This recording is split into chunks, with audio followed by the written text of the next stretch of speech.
The Department of Education is advising parents and guardians of students attending the Dillet Primary School that after a second review, students will be assigned to the designated schools this Wednesday, September 20th, until further notice. Preschoolers grade 1 and 2 students are asked to report to St. Barnabas School on Wolf Road. Grades 3 and 4 students must report to the Mabel Walker Primary on Tucker Road, and grade 5 and 6 students report to Our Lady School on DeVoe Street.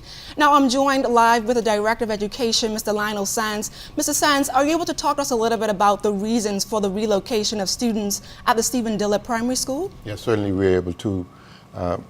You would recall Dillet Primary School is going under major renovations this past summer.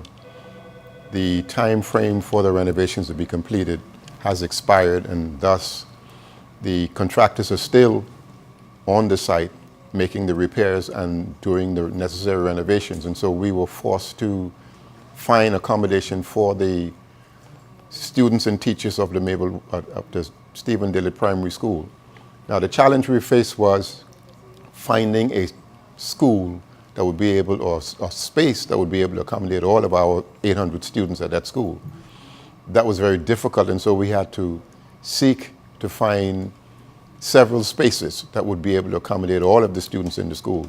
And those spaces, as you've mentioned before, the former Mabel Walker Primary School, where we will house grades 3 and 4, and then the St. Barnabas Preschool, where we will house our preschool, grades 1 and 2, and not Our Ladies. Yes, we had investigated the Our Ladies site, but we did not agree to that site because there were some challenges there, and so we were able to engage the Wesley Methodist Church Hall on Chapel Street, where we will house all of our students in grades 5 and 6. There are about 247 of those, and so all of our kids will be in school by tomorrow morning in those designated places for Dillet Primary School.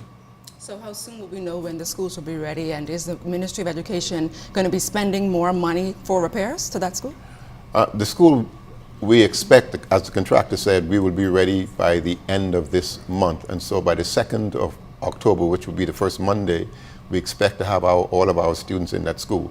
And so we were given the assurance that the school will be ready by the 2nd of October.